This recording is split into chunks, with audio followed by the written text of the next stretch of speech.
ছেলেরা তাদের ভেতরে এক ধরনের চাহিদা বা যাই হোক সেটা তৈরি হওয়ার পর তারা যখন সেটা মেটাবার কোনো সঠিক পন্থা খুঁজে পায় না, অনেকেই হয়তো এই পথটাতে হাঁটা শুরু করে। ভাবো যে নারীদের মধ্যে একটু অন্যরকম কাপড়-চোপড় পরা, খোলামেলা রাইট। কাপড়-চোপড় পরা এইরকম সবাই না। কেউ এইরকম জায়গায় থেকে কাস্টমারকে আকৃষ্ট করবার চেষ্টা করে। অনেক গবেষণায় দেখা গেছে যে ড্রাগসও থাকে ওখানে বা হলো বিভিন্ন সময়ে যখন হলো প্রশাসন অনেক কড়াকড়ি হয়, তখন আন্ডারগ্রাউন্ডের অনেকে লুকিয়ে থাকবার জন্য বা এই জায়গাগুলোতে ব্যবহার করে। কিন্তু যারা এগুলোর সাথে জড়িত তাদের নেটওয়ার্ক অনেক স্ট্রং। ওই যে বিভিন্ন মাদ্রাসায় রেখে পড়ায়। কারণ হচ্ছে যে আমি তো অনেক পাপী।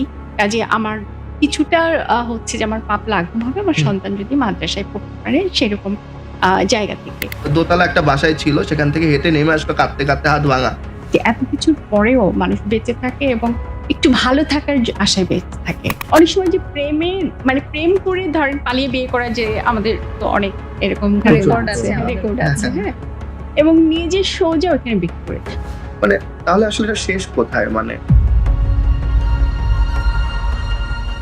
আমাদের সাথে যে শাহজাদি আপা আছেন, আপা ২২ বছর যাবৎ কাজ করছেন ডেভেলপমেন্ট সেক্টরে। তো সেই ডেভেলপমেন্ট সেক্টরে কাজ করতেই আপার জীবনবোধে একটা বড় রকমের পরিবর্তন এসছে এবং সেই যে জীবনবোধের পরিবর্তন, সেই জায়গাটাকেই উনি একেবারে কাগজে কলমে তুলে নিয়ে এসেছেন। তো সেই কাগজে কলমে তুলে আনার গল্পটাই আমরা জানবো।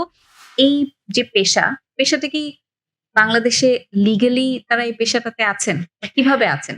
এইটা না আমাদের আইনগত জায়গা থেকে বলি সেটা কিন্তু একটু ধোঁয়াশা, হ্যাঁ? কোনো আইন বলছে এটাকে যে prohibited এবং কোনো আইনে আবার হচ্ছে যে ওরা যেমন যেটা মূলত করে একটা নোটারি পাবলিক একটা ডিক্লারেশন দিতে হয় ওখানে এবং সেখানে বলে যে আমার আর কোনো কিছু করার অপশন বা উপায় নেই জন্য আমি স্বেচ্ছায় এই পেশাটাকে বেছে নিচ্ছি এবং সেটার জন্য ১৮ বছর হতে হয়।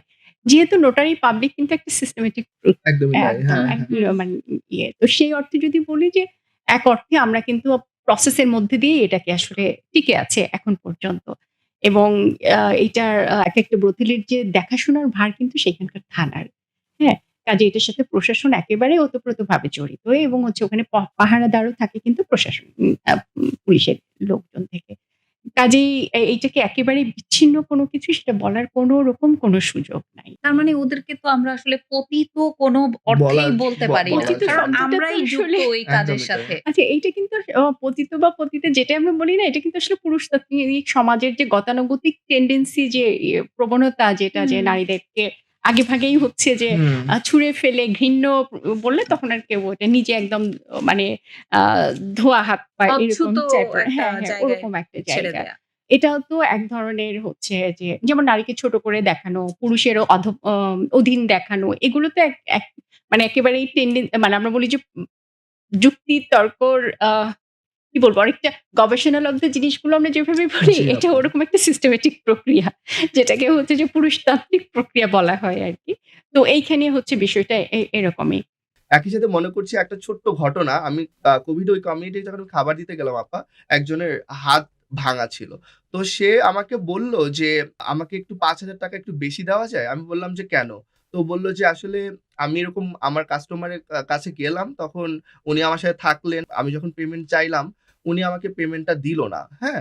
তো একটা ৳৫০০ নোট মাত্র বের করল। টাকাটা একবার দিচ্ছে, একবার দিচ্ছে না। তো তার ২ মাসের বাসা ভাড়া বাকি। হ্যাঁ, বাড়িওয়ালা তাকে বাসা থেকে বের করে দিচ্ছে এবং তার আসলে কোথাও যাওয়ার এখন এই মুহূর্তে জায়গা নেই। আ গতকালকে উনার যত ছিল আরকি ওই যে হাঁড়ি-পাতিল যা ছিল সব ফেলে দিয়েছে বাড়িওয়ালা। হ্যাঁ, এরকম একটা সিচুয়েশন এ তার কাছে ৩ দিন হয়ে গেল বাচ্চাদেরকে খাবার খাওয়াতে পারছে না। এর আগে সে একটা দোকানে কাজ করত। মার্কেটে সুইপারের কাজ করত। তো সুইপারের যে বেতনটা, সে বেতনটা পায়নি। ঐদিকে আবার গ্রামে তার হাসব্যান্ড তাকে হচ্ছে তালাক দিয়ে আরেকটা নতুন বিয়ে করেছে এবং সে মাইগ্রেট হয়ে কিন্তু ঢাকায় আসছে। তো এরকম একটা সিচুয়েশন এ এই পথ ছাড়া তার বাচ্চাদেরকে এবং তার ফ্যামিলি কেউ জানে না এরকম একটা কাজ উনি করছেন। এবং বাচ্চাদের খাওয়ানোর জন্য আর কোন পথ নেই। খুব বাধ্য হয়ে এরকম একটা মানে ওই ডিসিশন সে নিল। কিন্তু দুর্ভাগ্যজনকভাবে যিনি টাকাটা ওই যে কাস্টমার টাকাটা দিচ্ছেন না। তো টাকাটা উনি ধরতে গেল জোরে। তো ধরতে যখন প্লে গেল করার টাকাটা মতো হ্যাঁ, ব্যাপারটা প্লে তো প্লে করার মতো। করার মানে মতো। ও খুব পৈশাসিক আনন্দ পাচ্ছে। ও যে মানে সময় কাটালো, তারপরে টাকাটা যে ও দিবে, ও একবার দিতে চায়, একবার দিতে চাচ্ছে না। তো উনি যখন জোর করে ধরতে গেল, টাকা ছিঁড়ে গেল। তো টাকা ছিঁড়ে গেছে এইজন্য ওই লোক দুঃখে বা রেগে দুঃখ তো বলা উচিত না আসলে রেগে, রেগে। হ্যাঁ? বা হতাশ হয়ে সে ওনার উপরে আরো নির্মম মানে শারীরিক অত্যাচার করলো, হাত ভেঙে দিল। তো এর তো কোনো বিচার নেই, হ্যাঁ? সে দোতলা একটা বাসায় ছিল, সেখান থেকে হেঁটে নেমে আসলো কাঁদতে, কাঁদতে হাত ভাঙা, হ্যাঁ? মানে চলতে পারছে না। এক হাত ধরে বের হয়ে নামছে। তা তার হাতে ছিল তখন ওই লোকটা ওই টাকাটা ছিঁড়ে যাওয়ার পরে ৳২০০ দিল। হুম। সেই ৳২০০ নিয়ে যখন রাস্তায় নামলো, রাস্তায় কিছু গুন্ডা-পান্ডা ছেলেরা থাকে মাঝে, মাঝে এইসব কমিউনিটির আশেপাশে ফলো করে। কে যাচ্ছে, কে বের হচ্ছে। ওরা কি করলো আবার এই ৳২০০ নিয়ে আবার চলে গেল। ছিনতাই করে ফেলল। ছিনতাই করে ফেলল। My God! দেখেন মানে জীবনে ওরা এসে উনি ওই মহিলা ঐদিন খালি হাতে আসলো বাসায়, এসে দেখে বাচ্চারা কাঁদছে। ৩ দিন ধরে খাবার নেই। তো এরকম একটা মানুষকে আমি সৌভাগ্যবান যে ওই সময় আমি ছিলাম পাশে উনার। কিন্তু এরকম তো হাজার, হাজার মানুষের গল্প আপনি জানেন। হ্যাঁ, আজকে ওই গল্পই শুনতে চাই যেটা আপনার লেখার মাধ্যমে বের হয়ে উঠে এসছে। এসেছে। এবং আমি হয়তো আমরা খুব অনেক দিনের পরিচয় হাসি খুশি ভাবে শুরু করেছি। কিন্তু আজকে গল্পগুলো আসলেই মানে অতটা হাসি খুশি গল্প আসলে খুব হবে আনন্দের না। গল্প আমরা হয়তো করছি না আজকে এবং মানে এই গল্পগুলোই জানতে চাই আপা। আপনি তো দীর্ঘ জীবন তাদের সম্পর্কে জেনেছেন, কাজ করেছেন। আচ্ছা, আমি একটা স্পর্শকাতর প্রশ্ন করতে চাই, হ্যাঁ, হ্যাঁ? প্লিজ। আমাদের সমাজে দেখা যায় যে একটু যখন বড় হতে শুরু করে ছেলেরা, তাদের ভেতরে এক ধরনের চাহিদা বা যাই হোক সেটা তৈরি হওয়ার পর তারা যখন সেটা মেটাবার কোনো সঠিক পন্থা খুঁজে পায় না, অনেকেই হয়তো এই পথটাতে হাঁটা শুরু করে। খুব কম মানুষই হয়তো যৌনপল্লীর চেহারা দেখেছে। আপনি যেহেতু সরাসরি সেখানে কাজ করেছেন, সেখানকার মানুষদের সাথে কাজ করেছেন, আপনার মুখ থেকে একটু জানতে চাই যে ওই জায়গাটা কি আসলেই যাওয়ার মতো কোনো জায়গা? আচ্ছা, আসলে এইটাও না আমাদের পুরোপুরি সঠিক ধারণা না যে শুধু ওরকম হলেই যে তারা যৌনপল্লীতেই যেতে চায়। একটা কিউরিওসিটি আছে আসলে। এটা হুম। শুধু আ ওই আগ্রহ একটু থেকে আসলে বড় হওয়া জানতে চাওয়া। কিশোর থেকে হ্যাঁ, অন্য যেকোনো মানুষের মধ্যেই কিন্তু আছে এবং হুম, হুম, আরেকটা হুম। জিনিস হচ্ছে যারা দেখেনি, যারা জানে না তাদের মধ্যে কিন্তু অনেক ধরনের জল্পনা কল্পনা করার সুযোগ থাকে যেটা আমারও আগে ছিল। যখন ১ম আমি হচ্ছে যে যৌনপল্লী নিয়ে কাজ করতে হবে, সেখানে যেতে হবে তখন আমিও ভাবতাম যে আসলে না জানি কি সেটা। হুম। এটা কিন্তু আসলে খুব আলাদা রকম কিছু না। একটা গ্রামের মধ্যে একটা পাড়া যেরকম হয়, যেগুলো ছোট সেগুলো ওরকম। আর যেটা হচ্ছে যে বড় যেগুলো, সেগুলো একটা গ্রামের মতোই এটা। বেশিরভাগই দেখা যায় কি সেখানে লোকজনের আনাগোনা আছে এরকম কিছু জায়গায়। পোর্ট এলাকা, শহর এলাকা এই টাইপের জায়গাগুলো। তাও যেগুলো একেবারে নদীর পাড়ে গ্রামের সাথে মেশানো, সেই জায়গাগুলো তো কাঁচা ঘরবাড়ি। কিন্তু হুম, হুম, অনেক হুম। জায়গাতেই যেমন ময়মনসিংহ শহরে যেই ওগুলোতে কিন্তু পাকা ঘরবাড়ি। আমি ১ম যখন গেছি আমাদেরকে হুম। টুলের উপরে বসতে দিয়েছে। যেহেতু আচ্ছা। আমারও আগে থেকে অনেকে সেখানে ছিল। ওরা জানে আমরা কেন গেছি। এবং ওখানকার যারা বাবু বা অন্যান্য যারা থাকে তারাও হচ্ছে যে জানে যে এখানে হলো যে কয়টা অফিস কাজ করে, কি, কি কাজ করে। ওখানকার থানা থেকে শুরু করে অ্যাডমিনিস্ট্রেশন থেকে লোকাল সবাই জানে যে এই বিষয়গুলো। হয়তো গলির ভিতর থেকেই আমরা দেখতে পাবো যে নারীদের মধ্যে একটু অন্যরকম কাপড়-চোপড় পরা, খোলামেলা রাইট। কাপড়-চোপড় পরা এইরকম সবাই না। কেউ এইরকম জায়গায় থেকে কাস্টমারকে আকৃষ্ট করবার চেষ্টা করে। ওইটা একটা হচ্ছে যেটা আমরা সাধারণত দেখি না অন্য হুম, হুম। কোথাও। এবং সিগারেট খাওয়া বা ওই যে নেশা করা, পানের দোকান মানে সাধারণত একটা গ্রামের ভিতরেও যেরকম থাকে ওই জিনিসগুলো কিন্তু সেখানে আছে আচ্ছা। বা একটা ছোট বাজার এলাকায় যেরকম থাকে সেখানে আছে। কিন্তু ওখানে যে দোকানগুলো থাকে সেটা কিন্তু ওরাই চালায়। মানে ওদের বাবুরাই হোক বা দালালরাই হোক বা ওরা নিজেরাই হোক ওরাই চালায়। এবং ওখানে হচ্ছে সিগারেট, পান, পুড়ি এই ধরনের অনেক খাবারের জিনিসগুলোও কিন্তু পাওয়া যায়।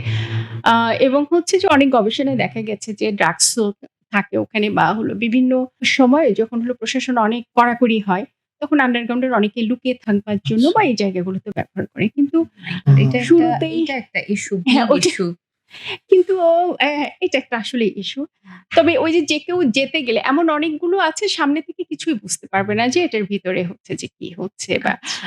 ঢোকার পরে তারপরে হচ্ছে যে কার সাথে কমিউনিকেট করবে বা কি ঐরকম সিস্টেম করাই থাকে হুম, যে জায়গাগুলোতে হচ্ছে তারা যায়। আরেকটি বিষয় হলো যে অনেকেই আছে যারা দীর্ঘদিন থেকে যায়। কারো থাকে হচ্ছে যে নির্দিষ্ট একজন যার হুম, কাছে হুম। যেতেই সে পছন্দ করে। আ ওরাও তাকে হলো যে ভালোবাসার মানুষ কিংবা স্বামীর মতো দেখে।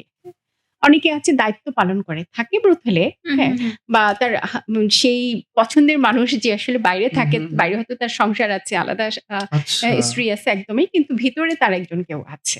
এবং ওয়াও! সে তার দায়িত্ব পালন করে। কিন্তু আচ্ছা। রাখছে সবকিছু তো ওখানে।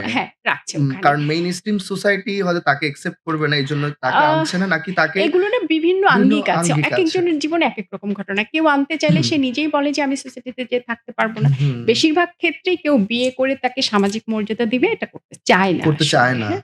ভাবে যে ২ টা ২ দিকে হুম, যেভাবে আছে হুম, সেভাবেই হুম, থাকুক। হুম। আচ্ছা। তো এইরকম কিছু বিষয় আসলে থাকে। কিছু গল্প কি একটু বলতে পারেন? মানে এই জি। যে এটা তো একটা ভাগ্যের নির্মম পরিহাস বা পরিণতি না? একটা মেয়ে যখন আচ্ছা ওরকম ভাগ্যের পরিণতি কিনা আমি আসলে জানি না। আমার মনে এটা হয় যে বলা উচিতও জীবন কি না? বলা উচিতও বলা কিনা উচিতও আসলে। না এই কারণ ধরনের শব্দ, তার তাই তো? জীবন হ্যাঁ, চক্রের মধ্যে তার যা পাবার কথা ছিল। সেটা সে ধরেন একজন পায়নি। পায়নি সে হ্যাঁ, যেখানে। হ্যাঁ, বরং হ্যাঁ। পায়নি তো অবশ্যই এবং উল্টা আরো কিছু ঘটনা তার জীবনে ঘটেছে যেটা আসলে ঘটার দরকার মানে না জীবন ঘটলে তার জীবনটা এরকম হতো না হতো না। আসলে।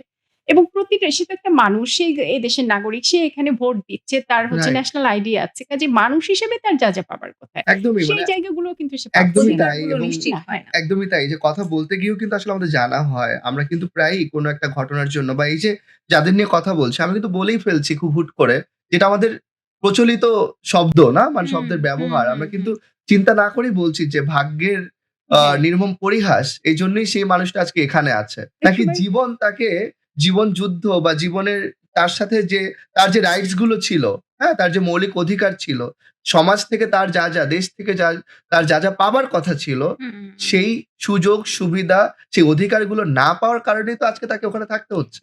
হ্যাঁ, তাই না? মানুষ হিসেবে আমরাই আসলে সেটা নিশ্চিত করতে পারিনি। পারিনি। হয়তো একজন নাগরিক হিসেবে নিশ্চিত করতে পারিনি। হয়তো পেশাগত দায়বদ্ধতার জায়গা থেকে নিশ্চিত করতে পারিনি। করতে কিন্তু পারেনি। এটা কিন্তু আমরাও এই দায়ভার কিন্তু কোনোভাবে এড়াতে আমি পারি না। কোনোভাবে এক্সাক্টলি। এড়াতে এড়াতে পারছি না। পারি না। পারছি না কারণ হচ্ছে যে সিস্টেম গুলোর মধ্য দিয়ে ওরা আজকে এই অবস্থায় এসেছে। সেইখানে যারা কাজ করেছে তারা আমাদের কেউ না কেউ এবং রাইট। যারা এই পেশাটাকে টিকিয়ে রাখতে সহযোগিতা করছে তারাও আমাদেরই কেউ না কেউ না কেউ। কেউ। হুম। কাজে ওই জায়গাতেই সমাজের মানুষ হিসেবে বলি বা যাই হিসেবে বলি আমি আপনি কিন্তু আসলে দায় এড়াতে পারছি না এবং না। এই বইটা পড়লে হয়তো অনেকে বুঝতে পারবে কিছু ঘটনা যে আমাদের জীবনের সাথে ওরা কত জড়িত। এবং কোনো জায়গায় ওদের জন্য আমার জীবনের প্রভাব বা আমার জন্য তার জীবনের প্রভাব এই জিনিসগুলো কিন্তু অঙ্গাঙ্গিভাবে জড়িত। একদমই এবং তাই। নারীর বিষয়টা আমি সবসময় বলি এইজন্যই যে বাংলাদেশের নারী অধিকার আন্দোলনের, নারী সমতা আন্দোলনের যে জায়গাগুলো তার বাইরে কিন্তু ওরাও না। হুম। কাজে এই আইনটা যদি হচ্ছে যে পাস হয় বা কোনো একটা রাইট। সুযোগ সুবিধা বা যেটা উইমেন ডেভেলপমেন্ট পলিসি যেটা নারী উন্নয়ন নীতির জায়গাটাতে সেখানে যদি তাকে আমরা হলো যে ঢুকাতে পারি, এই জায়গাগুলোর কিন্তু বেনিফিট তাদের পাবার কথা। যৌনকর্মীর হচ্ছে অধিকারের জায়গাটা কিন্তু একেবারেই হচ্ছে যে বিচ্ছিন্ন কোনো বিচ্ছিন্ন বিষয় না। বিষয় এটা না। আমাদের হলো মেইনস্ট্রিম নারীর যে জায়গা মূল স্রোতধারার সাথে এই অধিকারের সাথে তারা জড়িত। যারা এই মুহূর্তে ভিডিওটি দেখছেন, মানে সবারই প্রশ্ন যে আসলে নারীদের কেন আসলে ওখানে যেতে হয়? মানে কি ঘটনা বা আপনার জানা কোনো ঘটনা আপনি যদি নাম উল্লেখ না করেও হয়, হয়তো আচ্ছা আমরা নিশ্চয়ই গল্প ছিলেন। গবেষণাতে এবং অভিজ্ঞতাতে অনেকগুলো জিনিস জি, পেয়েছি। জি। এখানে বিভিন্ন ধরনের হচ্ছে গল্পগুলো আছে। আ যেমন একটা গল্পের কথা বলি হ্যাঁ, সেটা হচ্ছে যে আমাদের সমাজে বিয়েটাকে যেভাবে dignified মানে বিয়েটা হচ্ছে আমার সম্মানের, আত্মসম্মানের সাথে জড়িত, আমার স্ট্যাটাস এর সাথে জড়িত এরকম। তো একই এবং glorified একই রকম করে কিন্তু ওরাও মনে করে যে আমি যদি বিয়ে করে সমাজে থাকতে পারি ওটা হবে আমার সবচেয়ে বেশি সম্মানের। ওরা আচ্ছা। মনে করে একজনের স্ত্রী হওয়া, লিগ্যাল স্ত্রী হওয়া হচ্ছে যে সবথেকে সম্মানের। সম্মান। তো একজন যৌনকর্মী হয়তো সে ২০ বছর ধরে আছে, ১০ বছর ধরে আছে, ১৫ বছর ধরে আছে। আমরা তাদেরকে জিজ্ঞেস করেছিলাম যে, "আপনার জীবনের স্বপ্ন কি?" একটা বড় অংশ বলছি এই যারা হলো বলেছে যে, "একজন ভালো মনের মানুষকে বিয়ে করে সমাজে উঠে দেওয়া হচ্ছে আমার শেষ মানে শেষ ইচ্ছা। আল্টিমেট হচ্ছে হ্যাঁ, ইচ্ছা।" তারা অনেকেই কিন্তু হচ্ছে গ্রামের বাড়িতে ওই যে বিভিন্ন মাদ্রাসায় রেখে পড়ায়। কারণ হচ্ছে যে, "আমি তো অনেক পাপী। কাজেই আমার কিছুটা হচ্ছে যে আমার পাপ লাঘব হবে আমার হুম, সন্তান যদি মাদ্রাসায় পড়তে পারে।" সেরকম জায়গা থেকে। ওখানে তো বিভিন্ন ধরনের পাওয়ার স্ট্রাকচার আ উন্নয়ন কর্মকান্ডের মাধ্যমে বা এনজিওদের মাধ্যমে যে জায়গাগুলো হয়েছে সেটা হচ্ছে যে তাদের মধ্যে নেতৃত্বের বিভিন্ন ধরনের কার্যক্রম পরিচালনা তৈরি করা হয়। হচ্ছে। যার ফলে তাদের ভিতরে গ্রুপ তৈরি হয়েছে। আচ্ছা। এবং প্রত্যেকটা হচ্ছে যৌনপল্লীতে একটা করে যৌনকর্মী সংগঠন আছে যেটা সরকারের কোনো না কোনো ডিপার্টমেন্ট থেকে ধরেন মহিলা বিষয়ক অধিদপ্তর হতে পারে, এনজিও অ্যাফেয়ার্স ব্যুরো হতে পারবে সেখান থেকে রেজিস্ট্রেশন পাওয়া। আচ্ছা। আচ্ছা। তো যার ফলে কিন্তু ওটা তাদের একটা বড় লিগ্যাল স্ট্যাটাস। আ ওই সংগঠন এইটা আমার পেশাগত সংগঠন এবং সেই সংগঠনের আমি একজন আ কর্মী। কর্মী। আচ্ছা। এবং এই জায়গাটায় কেউ যদি মনে করে যে না সে এই কাজটা করবে না, এরকম অনেকেই আছে যারা ভাবে যে আমি সমাজে উঠে যাব, আমি অন্য কোনো কাজ করব। ওদের চারপাশে প্রতারকের অভাব নেই। হুম? তারা প্রতিদিন হিসাবে হচ্ছে তাদেরকে ঘর ভাড়া দিতে হয়। প্রতিটা কিছুর জন্য তাদের কাছে টাকা দিতে হয়। প্রতিদিন হিসেবে? দিন হিসাবে ইলেকট্রিসিটি, দিন হিসাবে হচ্ছে ঘর ভাড়া, দিন হিসাবে হচ্ছে আ ওহ মাই গড! পানি এরকম, হ্যাঁ? মানে এবং সর্বোচ্চ রেট আসলে পার স্কয়ার ফিট হিসাব করলে সবচেয়ে বেশি রেট আসলে ওরা দেয়। ওখানে দেয়। মানে তো পুরো বাংলাদেশে কস্টিং তাদের সবচেয়ে বেশি? হ্যাঁ, অলমোস্ট। অলমোস্ট। ওহ মাই গড! তো এরকম করতে গিয়ে অনেকে হচ্ছে ফিরে যায়, সমাজে ফিরে যায়। এবং সেখানেও দেখে যে যারা তাকে নিয়ে যাচ্ছে, হ্যাঁ? আল্টিমেটলি হুম। তারা তার টাকা-পয়সা সবকিছু নিয়ে তাকে আবার হয় ওইখানে যেয়ে আবার তার জন্য কাস্টমার নিয়ে আসছে। আর না হলে ওখানে যেয়ে তার সাথে এমন দুর্ব্যবহার করছে, এমন কিছু করছে যেটার জন্য সে আবার ফিরে আসতে বাধ্য হচ্ছে। তো এই যে প্রতারণার শিকারগুলো হচ্ছে, বহুবিবাহ একটা কারণ, বাল্যবিবাহ কারণ, নদী ভাঙ্গন কারণ। আমরা এরকম অনেককে পেয়েছি। কিছু, কিছু জায়গা আমরা পেয়েছি যেখানে হচ্ছে যে বিভিন্ন উন্নয়ন সংগঠন কাউকে খুব চেষ্টা করেছে কোন একটা জায়গায় তুলে নিয়ে আসবার জন্য। কিন্তু একটা সার্টেন পিরিয়ড পরে দেখা গেছে আবারও ফিরে গেছে। এগুলোর অনেক ধরনের আঙ্গিক আছে, অনেক ধরনের কারণ আছে। তবে কিছু, কিছু সংগঠন এখন একদম সন্তানদের থেকে শুরু করছে, শিশুদের থেকে শুরু করছে। তো সেই ক্ষেত্রেও একেবারে মার কাছ থেকে শিশুকে একদম আলাদাভাবে নিয়ে যেয়ে তাকে বড় করা হুম, হুম। সেটাও কোনো হচ্ছে সুস্থ হচ্ছে না। প্র্যাকটিস হচ্ছে না। আবার চেষ্টা করছে তারা যে মা যেখানে থাকে তার কাছাকাছি কোনো শেল্টার তৈরি করে কিংবা সারাটা দিন এখানে থাকলো, রাতে যেয়ে মার কাছে থাকলো। এই ধরনের বিভিন্ন ধরনের কার্যক্রম কিন্তু চেষ্টা হচ্ছে। তো এর ভিতর থেকে কতটা পুরোপুরি কার্যকরী হচ্ছে সেটা হয়তো আমার জায়গা থেকে বলা সম্ভব না। কিন্তু কিছু কাজ যে একেবারেই হচ্ছে না তা কিন্তু না। কিছু, কিছু ভালো, ভালো কাজ কিন্তু হচ্ছে। সেগুলো হচ্ছে যে আমরা দেখতে পাই। এবং যেকোনো একজনের জীবনটা নিয়েই যদি হচ্ছে করা যায় মনে হবে এটা একটা দুষ্টু চক্র। আমরা যেরকম দারিদ্রতার কাছে বলি যে একটা দারিদ্রতা দুষ্টু চক্র। দারিদ্রতাই কিন্তু সবসময় হলো যে এটার কারণ না। আচ্ছা। ইন্টারনাল মাইগ্রেশন ও হচ্ছে যে একটা বড় কারণ। তারপর হচ্ছে চাকরির জন্য যে ট্রাফিকিং, হিউম্যান ট্রাফিকিং সেটাও হচ্ছে যে একটি বড় কারণ। এবং যারা এগুলোর সাথে জড়িত তাদের নেটওয়ার্ক অনেক স্ট্রং। এবং আচ্ছা। কখনো, কখনো মনে হয় যে আমাদের নিজেদের যে প্রোটেকশন এর যে জায়গাগুলো আছে সেগুলোর থেকে অনেক স্ট্রং। সরকার যদি একটা আ পরিকল্পনা করে দেখা যায় যে ওরা আরো ৫ টা বিকল্প পরিকল্পনা করে রেখেছে যে এরকম হলে আমরা এটা করব, এরকম হলে এটা করব, এরকম। যেমন আমরা ট্রাফিকিং এর সময় দেখেছি যে সরাসরি হয়তো যশোর দিয়ে পাচার করছে না। হ্যাঁ? হুম। তারা হয়তো এমন ১ম মূল জায়গা থেকে তারা এমন একটা জায়গায় নিয়ে যাচ্ছে সেটা আসলে কেউ কল্পনাই করতে পারেনি যে ওখানে নিয়ে যেতে পারে। ৩ টা ৪ টা জায়গা ছেড়ে তারপরে হয়তো অন্য হাতে দিচ্ছে। তো এই মানে ধরনের কনফিউজ অনেক করার জন্য। কনফিউজ করার জন্য। মাই গড! তাকে যেন ট্র্যাক করা না যায়, ট্র্যাক ট্রেস করা না করা যায় না যে এটা আসলে যায়। সে কিন্তু কোথায়? টোটালটা একটা হ্যাঁ। সিস্টেম, হ্যাঁ? যার ফলে এবং দেখা যায় অল্প বয়সী যারা, হ্যাঁ? এরা যখন হচ্ছে এসে বিক্রি হচ্ছে, এখানে কিন্তু পুরোপুরি হলো যে বিক্রি বলা হয় আসলে, কেনা-বেচাই বলা হয় না আচ্ছা। এবং এখানে মাসিরা থাকেন। মাসিরা মূলত চুকরি খাটায়। চুকরি হচ্ছে যে যারা অল্প বয়সী মেয়ে এবং হুম। অল্প বয়সী মেয়েদের একটা ডিমান্ড আছে এখানে যেটা বাংলাদেশের কালচারে আপনি দেখবেন যে বিয়ের ক্ষেত্রেও কিন্তু ছেলেরা বা ছেলের পরিবার অল্প বয়সী মেয়েদেরকে হচ্ছে বেশি পছন্দ করে। একজন মাসির আন্ডারে বেশ কিছু এরকম অল্প বয়সী মেয়েরা থাকে যাদেরকে বলা হয় চুকরি যারা চুকরি। মূলত বন্ডেড লেবার। এবং তারা কিন্তু প্রচুর শারীরিক অত্যাচারও সহ্য করে এবং টাকা-পয়সা কিন্তু ওদের হাতে যায় না। একটা সার্টেন পিরিয়ড পর্যন্ত মাসি নিজেই টাকা-পয়সা রাখে ওদেরকে এদের একটা বয়স ফ্রি করে। রেঞ্জটা কেমন আপু? রেঞ্জটা হলো যে মোটামুটি ১৩ থেকে পাওয়া যায়। কিশোরী বয়স কিশোরী বলা বয়স যায় থেকে পাওয়া যায়। মানে হুম। মানে একদমই শিশু থেকে হয়তো সদ্য কৈশোরে পড়েছে এরকম থেকে শুরু হয় হয়তো। কৈশোর থেকে পাওয়া যায় পাওয়া আসলে। যায়। তো তাদের কাছে পর্যন্ত পৌঁছানো আমাদের জন্য খুব কঠিন হতো কঠিন তখন। হতো। হ্যাঁ, এবং এটার জন্য আল্টিমেটলি মাসিদেরকে একরকম তাদেরকে বিভিন্ন সুযোগ সুবিধা বা তাদেরকে বিভিন্ন রকম অ্যাওয়ারনেস ট্রেনিং যাই হোক একটা কাজের আওতার মধ্যে নিয়ে এসে তাদের সাথে সম্পর্ক তৈরি করে তাদের মাধ্যমে হচ্ছে যে ওখানে পৌঁছানো যেত। কিন্তু আমরা অনেকে জিজ্ঞেস করেছি তার জীবনের লক্ষ্য কি? বেশিরভাগই তো বলে যে ও জায়গাতেই। কিন্তু কিছু যারা নেত্রী হয়েছে নেত্রীদের মধ্যে যেমন ওই যে যে সংগঠনটা করেছে সেই সংগঠনটা তারা চালায় এবং সেখানে ২ বছর পর আ ইলেকশন হয়। তো এইটারও খুব মজার ব্যাপার আছে। ওদের গঠনতন্ত্র থাকে, ওদের হচ্ছে যে নির্বাচনী নীতিমালা থাকে এবং সেইখানে কিন্তু সরকারি লোকজন যেমন সমাজসেবা অফিসার, যেমন হলো পুলিশের কোনো অফিসার তারা কিন্তু ওই যে কমিটিতে থাকে। পুরো নিরাপত্তার দায়িত্ব তো থাকেই কিন্তু হুম, পুরো হুম। ইলেকশনটা হচ্ছে পরিচালনার দায়িত্বে থাকে। এবং সেখানেও কিন্তু হচ্ছে যে দেখা যায় যে ছোটখাটো আমাদের ন্যাশনাল হ্যাঁ, পার্লামেন্ট হ্যাঁ। ইলেকশনের মতোই কিন্তু সেখানেও বিভিন্ন ধরনের আসলে ঘটনা ঘটে। যেমন ওরা আমাদেরকে অনেক সময় প্রশ্ন করে যে, "আমরা কেন ২ বছর পর চেঞ্জ হবে? কিন্তু নেতৃত্ব চেঞ্জ হবে, হ্যাঁ? কিন্তু আপনারা তো আমাদের মতো করে আ করেন না। করছেন না।" তো এই ধরনের প্রশ্ন কিন্তু তারা আসলে করে। তো তাদের মধ্যে একটা শ্রেণী আছে যারা মনে করে যে অধিকারের জায়গাগুলো নিয়ে তারা কাজ করতে চায়। আবার একই সাথে আরো একটা জিনিস আছে যারা মোটামুটি নেত্রী হয়ে যায় তাদের সাথে তো ইন্টারন্যাশনাল অর্গানাইজেশন, ডোনার হুম, এজেন্সি, হুম। গভর্নমেন্টের লোকজন তাদের সাথে খুব ভালো একটা সম্পর্ক লিয়াজু হয়ে তৈরি যায়, হয়। লিয়াজও তৈরি হয় এবং একটা সময় হয় কি তার একটা গ্রুপ তৈরি হয় এবং সে তার চারপাশে একটা বলয় তৈরি করে। হ্যাঁ? হুম, যার ফলে একজন সাধারণ যৌনকর্মী এবং একজন নেত্রী যৌনকর্মী এর মধ্যে তাদের মধ্যে একটা ডিসট্যান্স তৈরি তৈরি হয়। হ্যাঁ, হয়। ডিসট্যান্সটা সে ইচ্ছা করেই রাখে যে এরকম একটা পাওয়ার প্র্যাকটিস হয়। পাওয়ার পাওয়ার হ্যাঁ, প্র্যাকটিস। একদম। কিছু, কিছু যেমন নারীরা আছে যারা বলে আমার জীবনের লক্ষ্য হচ্ছে মাসি হওয়া। কারণ এই ব্রথেলে টিকে থাকতে গেলে আমাকে মাসি হতে হবে। আমি যদি মাসি না হই আমি টাকাও রোজগার করতে পারব না। আমি হলো ক্ষমতাও দেখাতে পারব একটা না। ব্রথেলে আপু কতজন মাসি হয় সাধারণত? এটা আসলে নির্ভর করে ওখানে কতগুলো ঘর আছে, কতগুলো মেয়ে আছে তার উপরে। মানে কিরকম একজন মাসির আন্ডারে আসলে কতগুলো ঘর একজনের থাকে? আন্ডারে কতজন থাকে এরকম কোনো মানে যেমন ১০ জনও থাকতে পারে, এরকম ৪-৫ জনও হ্যাঁ। থাকতে পারে বা তার কিন্তু ও থেকে চেষ্টা বেশিও করে থাকতে ৪ পারে। জনেরও গ্রুপ হলে সেটার জন্য সে লিডার হয়। যাতে করে সে হ্যাঁ, বেশি সে আর্ন করতে পারে এবং শেষ হ্যাঁ। জীবনে তার এবং জন্য সে ক্রাইসিস যেটা টা না হয়। এক্সাক্টলি সে যেটা করে কি কিনে নেয়। সে টাকার কিনে বিনিময়ে নেয়। কিনে নেয় এবং তাকে দিয়ে প্রচুর কাজ করায়। কাজ করানোর ফলে যে টাকাটা সে পায় সেখান থেকে খুব অল্প সংখ্যক অল্প টাকা হচ্ছে সে ওই যে মেয়েদেরকে দেয়। মেয়েদেরকে মেয়েদেরকে দেয়। দেয়।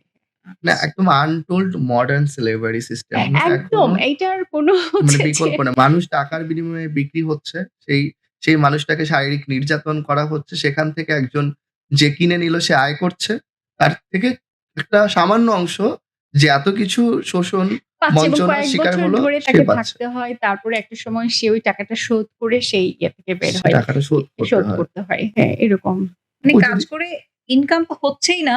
উল্টা উল্টা শোধ করতে হচ্ছে। হ্যাঁ, কারণ শোধ সে করতে বিক্রি হচ্ছে। হয়েছে।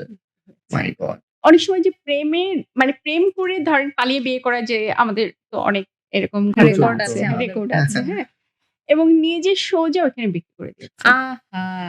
মানে ইমোশনালি তো একটা ধাক্কা একদম খেলোই, খেলোই আবার একদম পুরো জীবনটা বলতে ইয়ে হয়ে তছনছ গেল। হয়ে গেল। আমি একটু রিলেট করতে পারি আপু। আমি গত ২০২০ এ আমি এরকম ইয়েতে একটা কাজে জামালপুরের একটা ব্রথেলে আমি গিয়েছিলাম। তো হুম, সেখানে এরকম আমি মানে যেহেতু আমার কাজটাই ছিল মূলত তাদের সাথে কথা বলা, তাদের এখানে আসার গল্প এবং এই জীবনে যে মানে এখন যে এখানে উনি থাকছেন বা এই যে এত কিছুর মধ্যে দিয়ে যেতে হচ্ছে, এর পেছনে যে কারণগুলো তো উনি বলছিলেন যে আ সে তো ভালোবেসেই বিয়ে করেছিল। তো তার তো কখনো এটা গন্তব্য হওয়ার কথা ছিল কথা না। ছিল না। কিন্তু সে এসে যখন এখানে বিক্রি হলো, তারপরে সে আর কখনো ওই ডিসিশনটা নিতে পারেনি যে বাড়িতে যাবে। কারণ বাবা-মা তো আর কখনো তাকে একসেপ্ট করবে না। কারণ আর আর এই পরিবাররা যেটা হয় যে গ্রামের আমরা তো জানি যে একসাথে থাকে, একটা সোসাইটিতে থাকে। তো বাবা-মা সবসময় সোসাইটিকে অনেক ভয় পায়। হ্যাঁ, সোশ্যাল যে স্টিগমার সোশ্যাল কারণে স্টিগমার হ্যাঁ। কারণে হ্যাঁ, যে এমনও অনেকে আছে যার কাছ থেকে বাবা প্রত্যেক মাসে টাকা নিচ্ছে। মানে তার বাড়িতে তার বাবা-মা, ভাই-বোন তার টাকাতেই চলছে। ও কিন্তু এটাও বাড়িতেও আছে। যেতে দেয় না আর হচ্ছে পরিচয় দেয় না। বাবা-মা হ্যাঁ, টাকা নিচ্ছে। নিচ্ছে। মানে এরকম ঘটনা মানে জীবনের যে প্যাথেটিক জায়গাগুলো, যে জায়গাগুলো আসলে খুব টাচি এবং মাঝে, মাঝে ভীষণ ফ্রাস্ট্রেশন একদম। কাজ করত যে আম কিভাবে সম্ভব আসলে একটা মানুষ কিন্তু যেইটা আসলে আ জীবন থেকে শিক্ষার জায়গা যে এত কিছুর পরেও মানুষ বেঁচে থাকে এবং একটু ভালো থাকার আশায় বেঁচে থাকে। এইটা হচ্ছে যে একটা শেখার জায়গা। আমার মনে হয় যে আপা যদি আরো একটু বলেন আমাদেরকে মানে আমাদের যারা অডিয়েন্স আজকের সুরমার গল্পটা তো আপনি অলরেডি বলেছিলেন। আমাদেরকে হুম। বলেছেন। নূরজাহান মাসির গল্পটা একটু শুনতে চাই আমরা। নূরজাহান মাসির অনেক ক্ষোভ আছে। তার কথার মধ্যে অনেক শক্তি আছে। এটা সুরমা বুঝতে পারে। যেমন উনি বলেছেন যে, এই যে লাল সবুজের উনার অর্থটা কি? উনার কাছে মনে হয়েছে লাল সবুজ পতাকার সবুজ অংশটা হচ্ছে উনার সবুজ কৈশোর। আর লাল অংশটা হচ্ছে উনার সতীচ্ছেদের রক্ত। হ্যাঁ? এই যে কথাটা সে কত বলেছে, ডেপথ না হ্যাঁ? মানে একটা মানে এইটার জীবন সাথে ঘনিষ্ঠ কথা। জীবন হুম, ঘনিষ্ঠ কথা। কাজেই মহান হুম। মুক্তিযুদ্ধ আমাদের যেরকম হচ্ছে ভীষণ গর্বের, ভীষণ ভালোবাসার, ভীষণ দায়িত্বের, ভীষণ শ্রদ্ধার। একই সেই সাথে মুক্তিযুদ্ধ একই কিন্তু সাথে এটা একেকজনের আমাদের কাছে একেক জীবনে একেক রকমের। রকম। হ্যাঁ, রাইট। কাজেই কত যে আত্মত্যাগ আছে, কত যে আত্মত্যাগ আছে সেগুলো আমরা সবাই সবকিছু জানি না। জানি না। কাজেই আমি ওই জায়গাটাও বলতে চাই যে আমরা যাদের কথা বলছি, যাদেরকে আমরা ঘৃণ্য মানুষ বলি, যাদেরকে আমরা পতিতা বলি, যাদেরকে আমরা একেবারেই আ আলাদাভাবে হচ্ছে যে সমাজের আউটকাস্ট বলছি। বলছি। তাদেরও মধ্যে কিভাবে হচ্ছে তার মুক্তিযুদ্ধের সাথে জড়িত এবং জড়িত। নুরজাহান বাশা একটা সময় বলছিলেন যে যুদ্ধ পরবর্তী যে দেশ তখন তো উনি যৌবন মানে সুস্থ হয়ে গেছেন। তার প্রচুর রাইট, রাইট। কাস্টমার এরকম একটা হুম। জায়গায় সে বিশাল দাপটে তখন থাকতেন। তো উনিও তখন বলছিলেন যে ৭৫ এ যখন বঙ্গবন্ধু মারা গেলেন, হ্যাঁ? মানে এই যে একটা সিচুয়েশন, উনার কিন্তু ওরকম সময়ও কাস্টমারের অভাব হয়নি। উনি যেটা বলতে চেয়েছেন, এই যে নারী পুরুষের যে যৌন সম্পর্কের যে জায়গাটা, এই যে চাহিদার যে জায়গাটা, এই জায়গাটায় কিন্তু কোনো যুক্তি, কোনো শোভন, কোনো শালীন এই শব্দগুলার দিয়ে এটাকে ব্যাখ্যা করা কঠিন।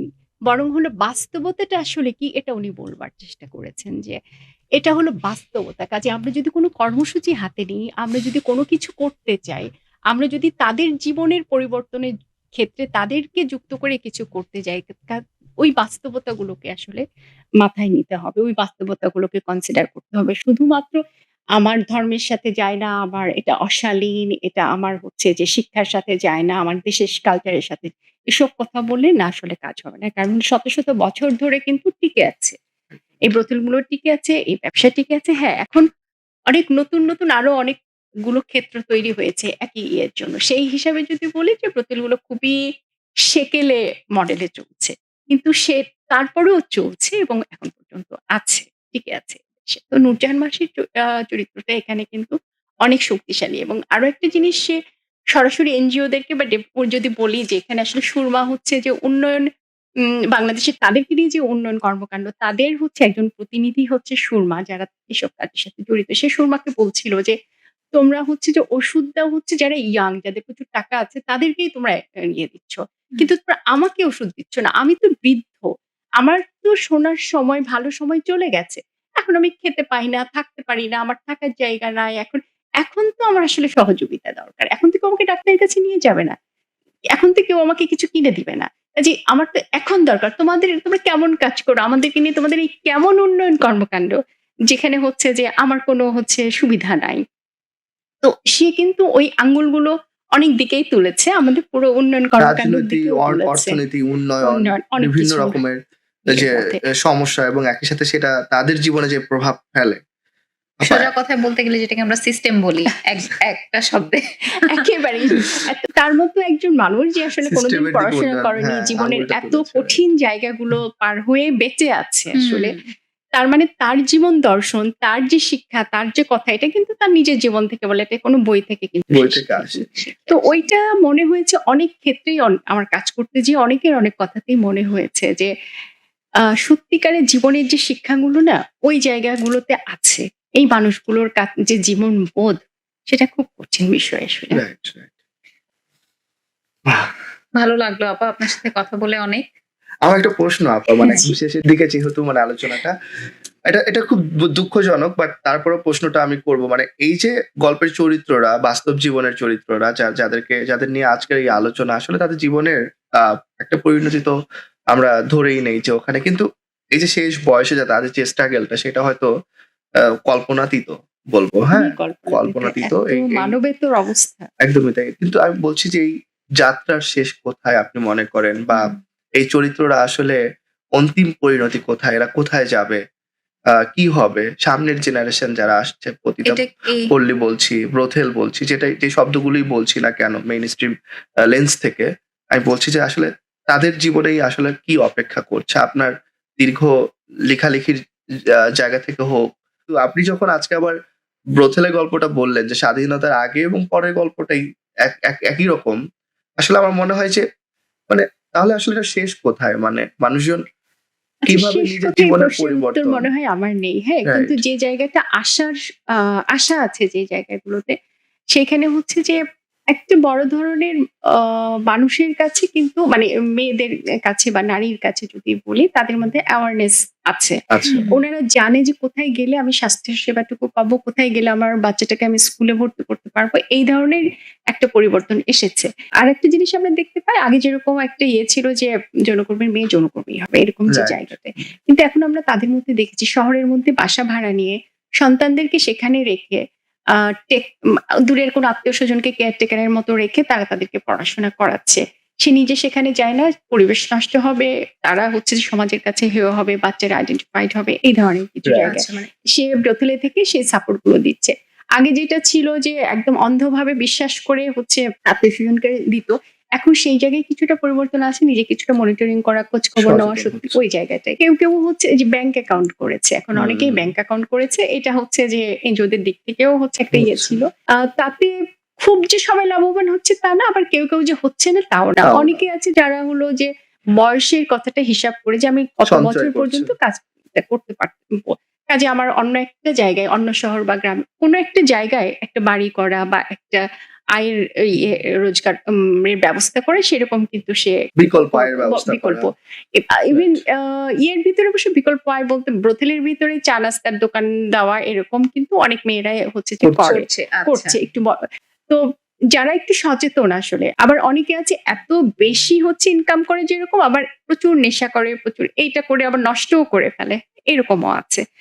কিছু পরিবর্তনের জায়গা হচ্ছে এইভাবে হচ্ছে যে তারা পরবর্তীতে যেন আমার সন্তান যেন আর আমার এইটা মতো একটা না হয়, হ্যাঁ, ভালো ওইখানে দিক একটা। মনে হলো আমার কাছে যে এবং ওরা হ্যাঁ। মানুষের উপরে ভরসা করাটা, যেমন আগে যেমন অন্ধ ভরসা করতো, ওই জায়গা থেকে আমার মনে হয় একটু একটু করে হচ্ছে। আমাদের কাজের যে জায়গাটা সেটা হলো সিস্টেমের জায়গাটা, ওখানে আমাদের এখনো অনেক কাজ করবার দরকার আছে এবং সুযোগ আছে। পজিটিভ যে জায়গাটা একটা সময় হচ্ছে যে যেগুলোর কোনো স্বীকৃতি পাওয়াই যেত না, কিন্তু এখন কিন্তু হচ্ছে সরকারি বিভিন্ন সংগঠনগুলো এবং হচ্ছে সরকারি বিভিন্ন দপ্তর মন্ত্রণালয়টা কিন্তু এই কর্মসূচিগুলোর সাথে জড়িত। একই সাথে হচ্ছে বিভিন্ন উন্নয়ন সংগঠনগুলো আছে, দেশি বিদেশি দাতা সংস্থারাও আছে।